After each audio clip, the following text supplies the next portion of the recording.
وہ ایک مرد آہن تھا جس نے طاغوتی قوتوں کے آگے سر جھکانے کی بجائے شہادت کو ترجیح دی۔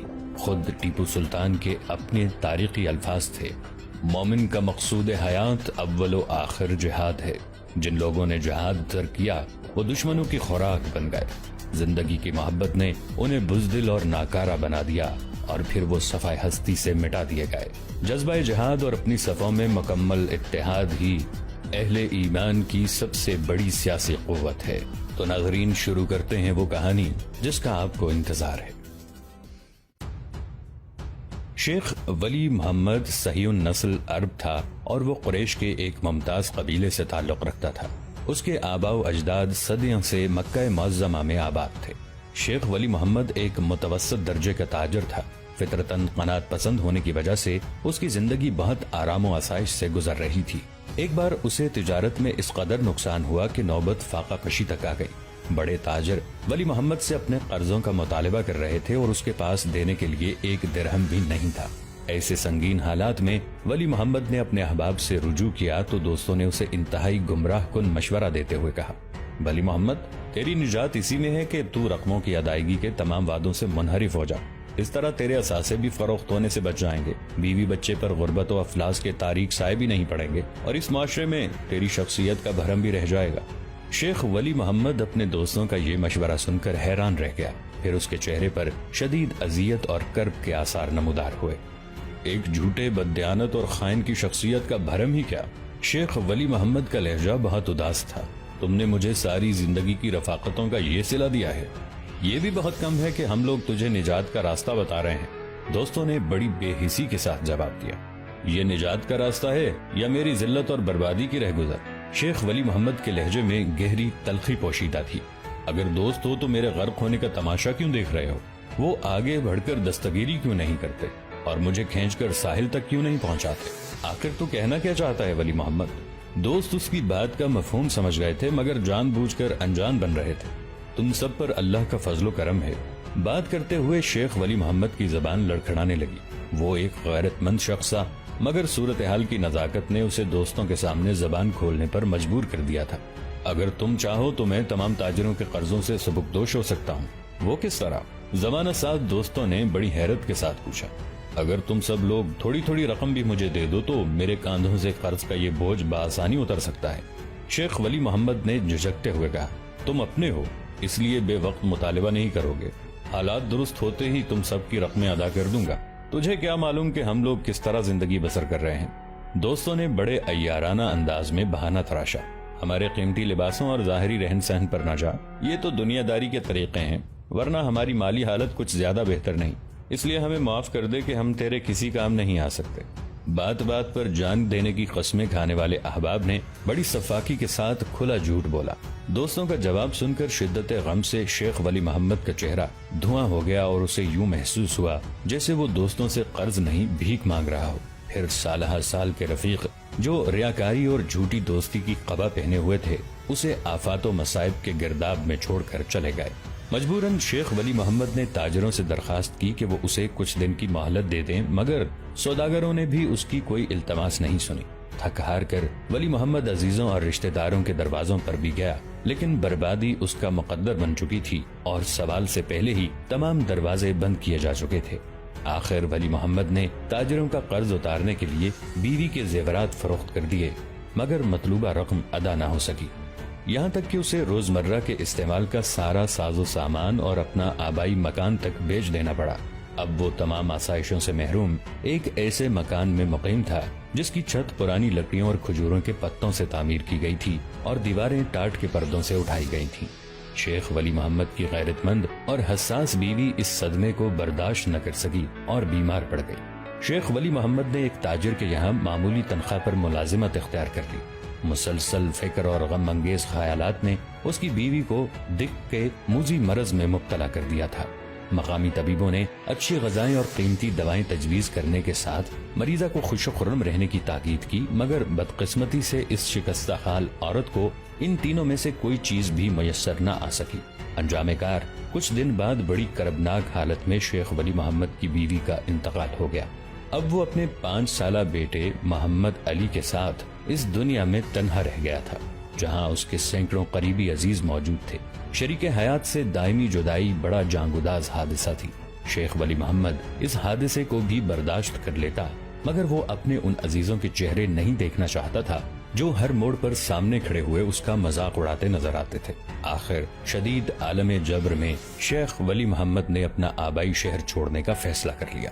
ایک دن اس نے اپنے مالک سے درخواست کی کہ وہ اسے کسی تجارتی قافلے کے ساتھ بغداد بھیج دے۔ مکے کا وہ سوداگر شیخ ولی محمد کی محنت اور دیانتداری سے بہت خوش تھا، اس لیے ایک کام کے آدمی کو کھونا نہیں چاہتا تھا۔ مگر جب شیخ ولی محمد نے اپنی مجبوریاں بیان کی تو وہ بدلے نخواستہ راضی ہو گیا۔ بغداد روانہ ہونے سے ایک دن پہلے شیخ ولی محمد خانہ کعبہ میں حاضر ہوا، نماز ادا کی اور بیت اللہ کی دیواروں سے لپٹ کر گریہ ازاری کرنے لگا۔ اے اللہ، تیری اس نشانی کی قسم، اہل مکہ نے مجھ پر یہ متبرک زمین تنگ کر دی۔ میں اس دیار پاک کو چھوڑنا نہیں چاہتا تھا کہ یہاں تیرا پہلا گھر ہے جسے تیرے خلیل علیہ السلام نے تعمیر کیا، اور میں اس شہر مقدس کو چھوڑتا بھی کیسے کہ یہاں میرے آقا حضور صلی اللہ علیہ وآلہ وسلم پیدا ہوئے، جو تیرے سب سے بڑے رسول، سب سے بڑے صادق اور سب سے بڑے امین ہیں۔ تو حاضر و ناظر ہے، اس لیے خوب جانتا ہے کہ میں ایک بہت کمزور انسان ہوں۔ عزیزوں اور دوستوں کا تحقیر آمیز سلوک مجھ سے برداشت نہیں ہوتا۔ ہجرت رسول کے صدقے میں مجھ پر یہ طویل اور دشوار گزار سفر آسان کر اور غریب الوطنی کے عالم میں میری مدد فرما کہ سب شاہ و گدا تیری مدد کے محتاج ہیں۔ شیخ ولی محمد ہچکیوں کے ساتھ رو رہا تھا کہ اچانک اسے اپنے شانے پر کسی کے ہاتھ کا دباؤ محسوس ہوا۔ وہ چونک کر مڑا، سامنے ایک سفید ریش بزرگ کھڑے تھے جن کے چہرے پر ایک عجیب سی روشنی تھی۔ شیخ ولی محمد بزرگ کو دیکھتا ہی رہ گیا۔ صادق اعظم صلی اللہ علیہ وآلہ وسلم کا غلام ہے تو ہمیشہ سچ بولنا، اور امین اعظم صلی اللہ علیہ وآلہ وسلم کی امت میں ہے تو کبھی خیانت نہ کرنا۔ تو نے لوگوں کو امانتیں لوٹا دیں، اچھا کیا، ورنہ ہلاک ہو جاتا۔ یہ کہہ کر روشن چہرہ بزرگ ایک طرف جانے لگے۔ شیخ ولی محمد حیران تھا کہ ایک اجنبی شخص کو اس کے ذاتی حالات کس طرح معلوم ہو گئے۔ وہ تیز قدموں سے چلتا ہوا بزرگ کے قریب پہنچا اور بڑے مؤدب لہجے میں عرض کرنے لگا، میرا یہ سفر کیسا رہے گا اور کیا میں اپنی کوششوں میں کامیاب ہو جاؤں گا؟ اللہ کے سوا کسی کو معلوم نہیں کہ کل کیا ہوگا۔ بزرگ نے پرجلال لہجے میں کہا، جو کچھ بتایا گیا ہے اس پر عمل کر، رسوا ہونے سے بچ جائے گا۔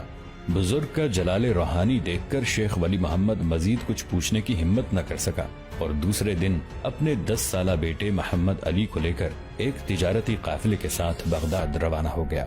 دراصل شیخ ولی محمد بغداد اس لیے آیا تھا کہ یہاں تجارت اور روزگار کے بہتر مواقع حاصل تھے۔ وہ دوبارہ دولت جمع کر کے اپنا کھویا ہوا معاشرتی وقار بحال کرنا چاہتا تھا۔ شیخ ولی محمد کی شدید خواہش تھی کہ اس مقصد میں کامیاب ہو کر مکہ معظمہ واپس لوٹے گا، اور جن عزیزوں اور دوستوں نے گردش کے وقت اسے دیکھ کر حقارت سے منہ پھیر لیا تھا، انہیں بتائے گا کہ وہ ماضی کی تمام تر روایتوں کے ساتھ ابھی زندہ ہے۔ شیخ ولی محمد اپنے ہی سلگتے ہوئے خیالات کے سہارے شب و روز محنت کرتا رہا، مگر کئی سال گزرنے کے باوجود اسے بغداد میں بھی سکون و اطمینان حاصل نہ ہو سکا۔ روز اول کی طرح اس کے سارے خواب تشنہ تعبیر تھے۔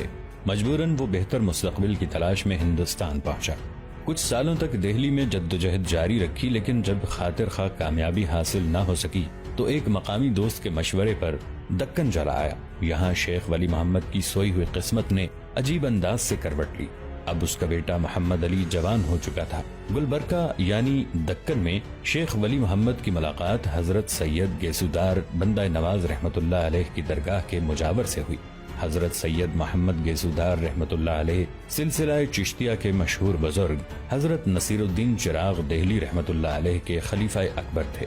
دکن کے لوگ فرط عقیدت و محبت میں آپ کو بندہ نواز کے لقب سے یاد کرتے ہیں۔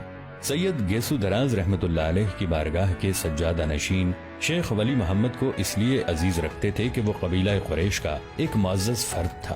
پھر آہستہ آہستہ یہ قربت گہری دوستی میں بدل گئی۔ محمد علی ایک خوبصورت، تعلیم یافتہ اور صالح نوجوان تھا۔ شیخ ہادی کے دوستوں نے انہیں یہ مشورہ دیا کہ وہ محمد علی کو فرزندی میں قبول کر کے اپنی جوان سال بیٹی کے نازک فریضے سے سبکدوش ہو جائیں۔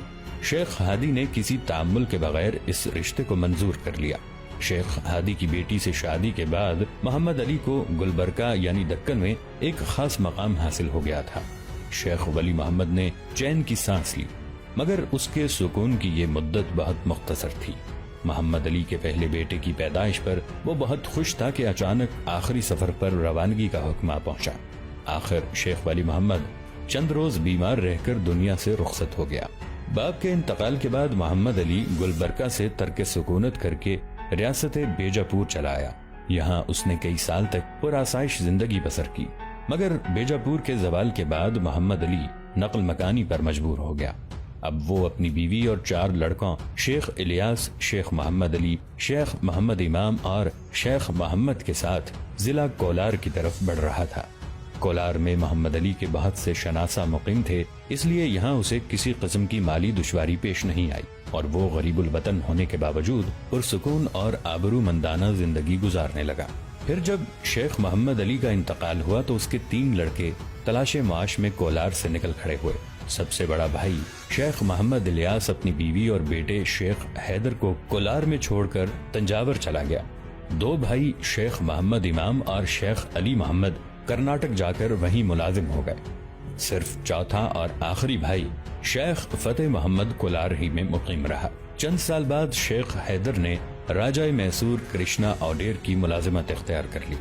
میسور کی مختصر تاریخ یہ ہے کہ 1399 عیسوی میں دوارکا سے 2 بھائی وجیارا اور کرشنا رایا جنوب کی طرف سے آئے اور ہڈناڈ میں مقیم ہو گئے، جو میسور کے قریب ہے۔